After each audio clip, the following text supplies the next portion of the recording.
All right, so now we're going to look at how to quickly graph the absolute value by hand without having to make a table of points to graph.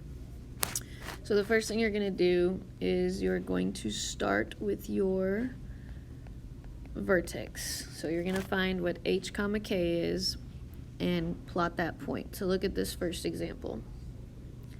The vertex, here's h and here's k. So the vertex is 4, 1. So I'm going to start by plotting 4, 1. Once you have plotted your vertex, to get more points, you're going to apply the a value. So whatever the a value is, you're going to go over 1 and then up, down that a value. And you're going to do this to both, that should say, sides from the vertex. All right, so let's look at this one. So on this one, the a value is 2. So from the vertex, I'm going to go over 1 and then up 2 to get my next point. So over 1 and up 2 gets me right here.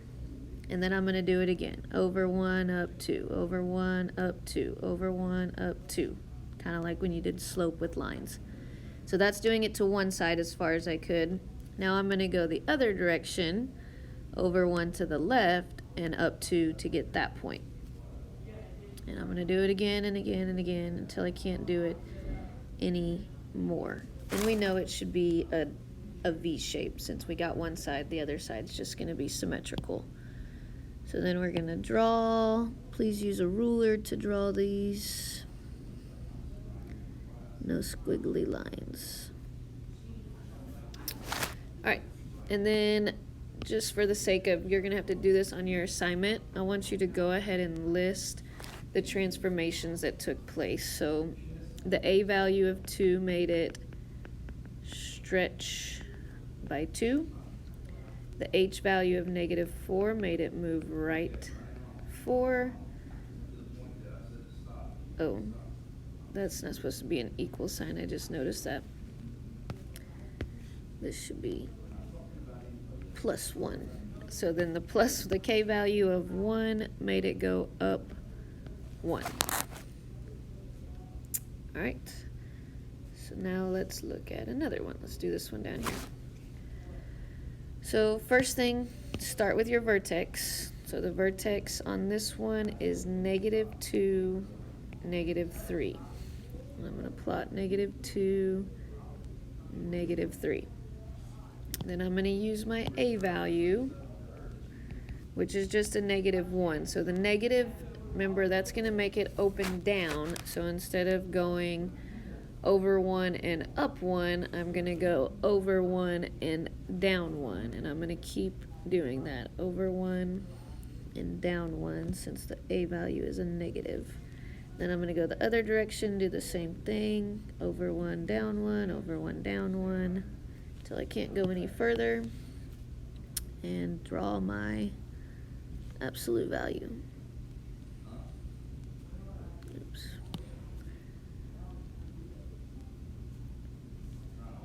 All right, so let's list our transformations. So the negative made it reflect over the x-axis.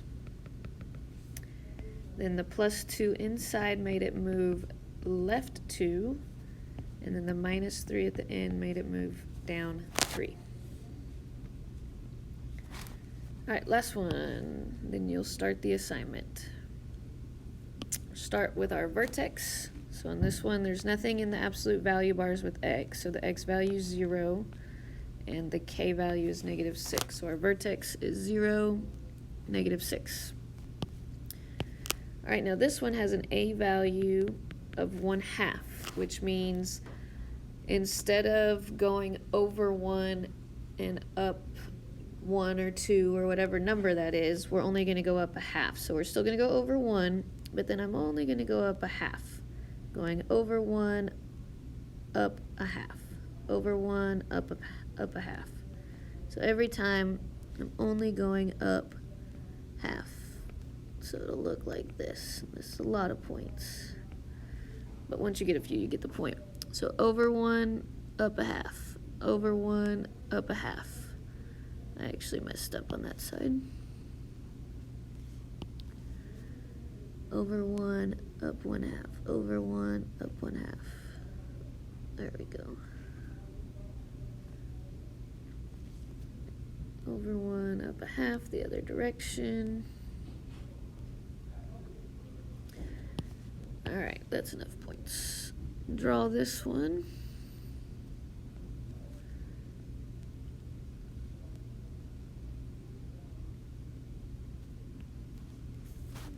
And write our transformation. So the transformation's taking place. This one was a compress, since the a value is less than 1.